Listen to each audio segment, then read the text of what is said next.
Hola! Toleleje, toleleje. Kunin at basahin. Kunin at basahin.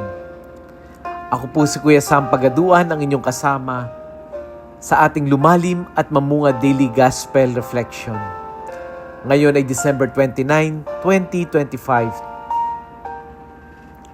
Ang mabuting balita ng Panginoon ayon kay San Lucas, chapter 2, verse 22 to 35. Nang dumating ang araw ng paglilinis sa kanila, ayon sa kautusan ni Moises, ang mga magulang ni Jesus ay pumunta sa Jerusalem.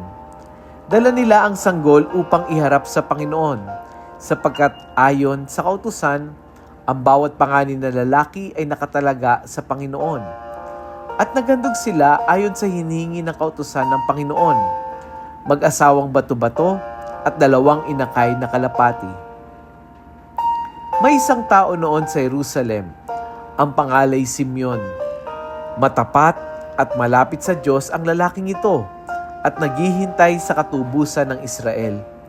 Sumasa kanya ang Espiritu Santo na nagpapahayag sa kanya na hindi siya mamamatay hanggat hindi niya nakikita ang Mesiyas na ipinangako ng Panginoon.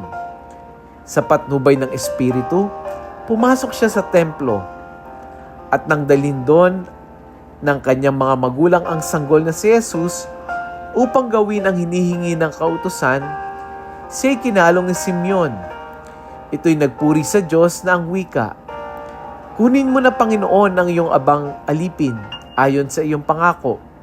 Yamang nakita na ng aking mga mata ang iyong pagliligtas na iyahanda mo para sa lahat ng bansa. Liwanag itong tanglaw sa mga hentil at magbibigay karangalan sa iyong bayang Israel." Namangha ang ama't ina ng sanggol dahil sa sinabi ni Simeon tungkol sa kanya. Binasbasan sila ni Simeon at sinabi kay Maria, "Tandaan mo, ang batang ito'y nakatalaga sa ikakapahamak o ikaliligtas ng marami sa Israel. Isang tanda mula sa Diyos, ngunit hahamakin ng marami, kaya't mahayag ang kanilang iniisip. Dahil dyan, ang puso mo'y para na ring tinarakan ng isang balaraw."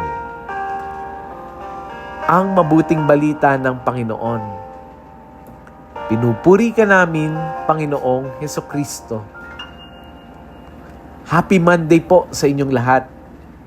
Sa gospel natin ngayon, narinig natin na dinala ng kanyang mga magulang ang sanggol na si Jesus sa templo.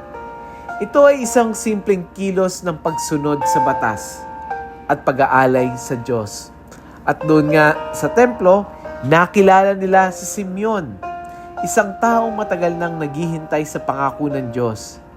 Kaya naman nung makita niya si Jesus, kinilala niya ito. At ayon sa description, anong sabi niya? Si Jesus ay liwanag itong tanglaw sa mga hentil. At hindi lang basta liwanag na tanglaw sa mga hentil, kundi siya rin ang magbibigay karangalan sa bayang Israel.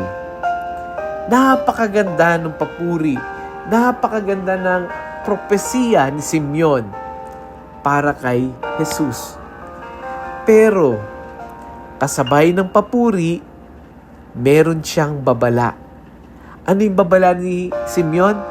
Sabi niya ganon, ang batang ito'y nakatalaga sa ikakapahamak o ikaliligtas ng marami sa Israel.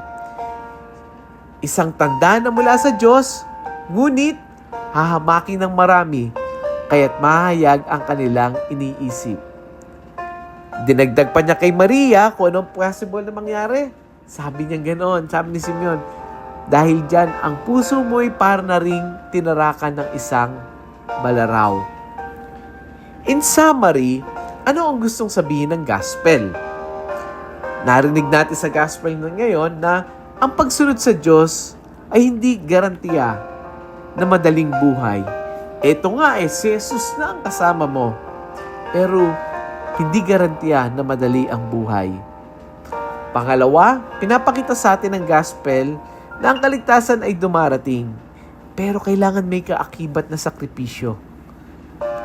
At pangatlo, ang liwanag ni Kristo ay nagbubunyag hindi lang ng kabutihan, kundi pati ng mga puso.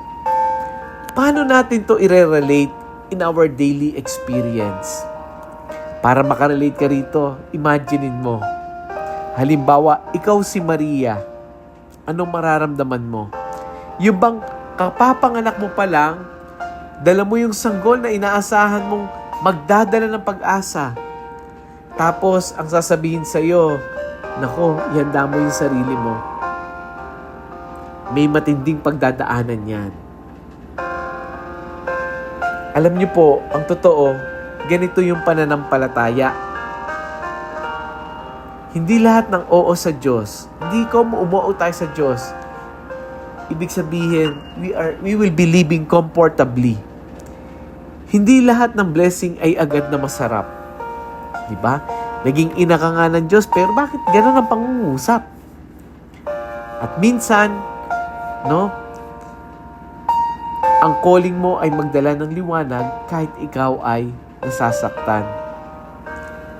Alam niyo po, maraming mga magulang, maraming mga teacher, maraming mga leader o simpleng mabubuting tao ang makakarelate dito, di ba?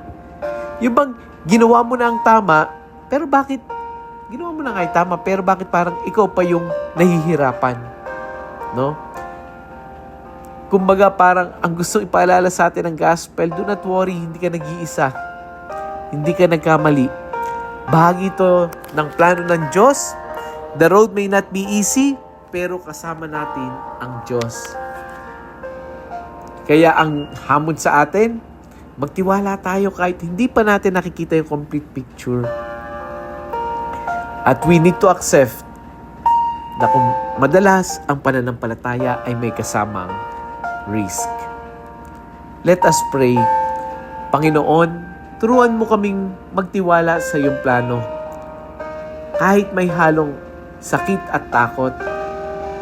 Kapag Lord, humihirap ang aming pagsunod, hawakan mo kami. Kapag ang liwanag ay may kapalit na luha, bigyan mo kami ng lakas. Gawin mo kaming daluyan ng iyong liwanag kahit sa gitna ng dilim. Lalong-lalo na sa mga kapwa naming nangangailangan sa amin. Amen. Friends, i-share natin yung gospel na ito sa ating mga kapamilya, sa ating mga kaibigan, sa ating mga kamag-anak. Baka yung message na to ay meron palang isang taong ito na lang yung kanyang hinihintay. Muli, ako po si Kuya Sam Pagaduan, nag-aanyaya, halina, tayo ay lumalim at mamunga. Lumalim sa pananampalataya at mamunga ng mabuting gawa.